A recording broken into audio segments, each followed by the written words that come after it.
Jika saya nih diminta Prof ya untuk memberikan rekomendasi strategis utama, maka saya akan merekomendasikan kepada otoritas pajak ya untuk tidak menempatkan sekali lagi untuk tidak menempatkan Cortex hanya sebagai proyek teknologi sekali lagi untuk tidak menempatkan Cortex hanya sebagai proyek teknologi tetapi sebagai ekosistem.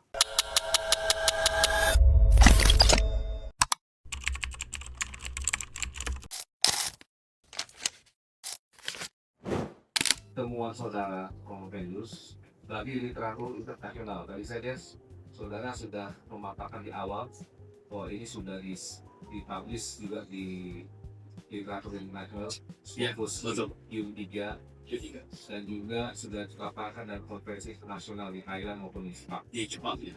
Ya, pertanyaan saya adalah apa arti temuan saudara tersebut bagi literatur internasional tentang digital tax administration? Terkait hal itu, saudara tadi mengembangkan ASL, Certified Emerging Digital Administration. Apakah model APD administrasi perpajakan ini sebagai saudara usulkan dalam penelitian ini dapat juga diterapkan di negara-negara lain, karena kan negara-negara ASEAN lah. Terima kasih Prof. John. Baik, atas pertanyaannya. Pertama, temuan saya ini memberi pesan bahwa literatur internasional tentang digital tax administration perlu lebih berhati-hati, Prof. Dalam menganggap bahwa konstruk administratif itu sebagai sesuatu yang sepenuhnya universal. Tidak seperti itu. Penelitian saya menunjukkan bahwa dimensi yang terlihat paling penting di satu konteks belum tentu menjadi penentu utama di konteks yang lain. Gitu. Dalam konteks Indonesia, dalam kasus Indonesia, aspek yang paling relevan justru tidak berhenti pada teknologi, tidak, tetapi bergeser kepada konsep regulatif, ya, pemangku kepentingan, dan juga pelaksanaan hak dan kewajiban perpajakan serta keamanan cyber yang saya paparkan di slide tadi. Karena itu, Pro, saya tidak mengatakan ya bahwa model saya ini harus diterapkan mentah-mentah di semua negara, tidak seperti itu. Yang saya usulkan adalah pendekatan modular. Ada dimensi inti yang relatif universal, tetapi ada pula Prof yang dimensi yang disesuaikan dengan desain hukum, tingkat maturitas digital, dan kualitas institusi masing-masing di setiap negara pastinya berbeda-beda. Dalam bahasa metodologisnya, kalau bisa saya sampaikan bahwa model ini lebih tepat diuji ulang melalui measurement invariance dan revalidasi konseptual, ya, sebelum digunakan lintas negara atau jurisdiksi. Ini perlu. Jadi, Prof, kontribusi saya bagi literatur internasional bukan mengekspor model Indonesia secara absolut, bukan seperti itu. Melainkan menawarkan argumen baru bahwa pengukuran administrasi pajak digital harus lebih sensitif terhadap konteks negara berkembang dan dinamika reformasi perpajakan di Indonesia. Seperti itu. Oke, baik. Terima kasih, Prof. Kita lanjut pada penguji kedua, yaitu Profesor Dr. Titi Aryati, AKMSI CA. Anda kan selama ini sebagai konsultan pajak. Ya, saya ingin tahu jika Anda diminta memberikan satu rekomendasi yang strategis dan paling utama pada otoritas pajak berdasarkan temuan ini, apa yang akan Anda sampaikan agar tax ratio Indonesia dapat meningkat secara berkelanjutan? Ya, terima kasih. Senang dijawab. Baik, Prof. Yang pertanyaan yang berikutnya terkait tadi dengan rekomendasi, ya. Ini penting ya, dengan penelitian ini memang harus ada rekomendasi yang mau saya sampaikan. Pertama, jika saya nih diminta Prof ya untuk memberikan rekomendasi strategis utama, maka saya akan merekomendasikan kepada otoritas pajak ya untuk tidak menempatkan sekali lagi untuk tidak menempatkan Cortex hanya sebagai proyek teknologi sekali lagi untuk tidak menempatkan Cortex hanya sebagai proyek teknologi tetapi sebagai ekosistem ya, kepatuhan secara nasional yang mengintegrasikan layanan digital, kepercayaan wajib pajak ini penting, kewenangan Cortex pajak, keamanan data sekali lagi, dan pemeriksaan berbasis resiko.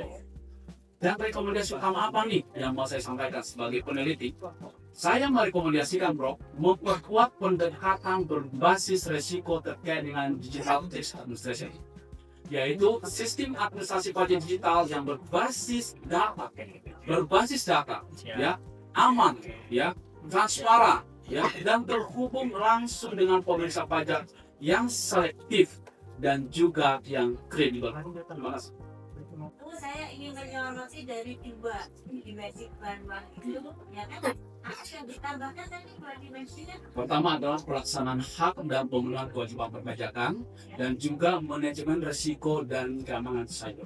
Nah, dan itu juga secara individu diuji pengaruh langsungnya ke ketahuan juga Betul. pengaruh signifikan ya. Betul. Kelihatan ya. Nah, saya ingin tanya nih, bagaimana dari dua dimensi ini nanti bisa dirasakan manfaatnya tidak hanya oleh responden ya, nanti paling tidak oleh seluruh itu panjang.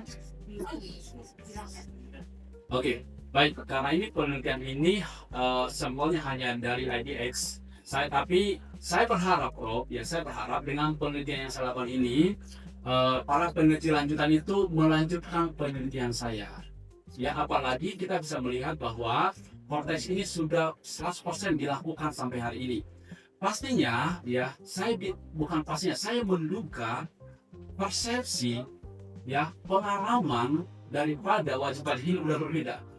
Karena kalau kita lihat ya, Prof, dari awal diluncurkannya Vortex ini kan, orang banyak yang komennya yang kurang positif lah, ya.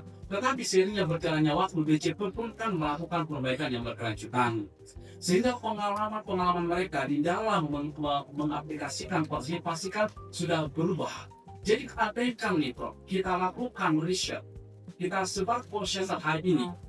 Mungkinkah berbeda dengan hasil penelitian saya menduga berbeda. Karena ini terkait dengan pengalaman dan persepsi daripada, karena sekali lagi ini adalah data primer, bukan data sekunder. Kalau data sekunder, datanya sudah mentah, tinggal saya olah.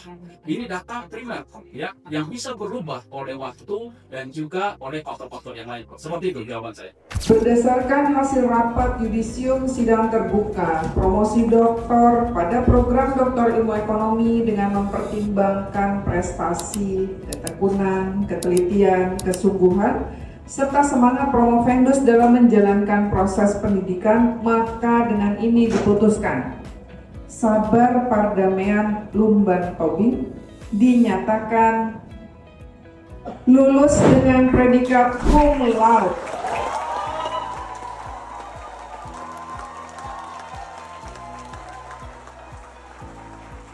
Kepadanya diberikan hak untuk menyandang gelar doktor sesuai dengan hak dan kewajibannya serta kehormatan yang melekat pada gelar itu. Dr. Sabar Pardamean Lumban Tobing adalah doktor dari program Doktor Ilmu Ekonomi Universitas Trisakti dan merupakan lulusan Doktor Konsentrasi Akuntansi yang ke-196.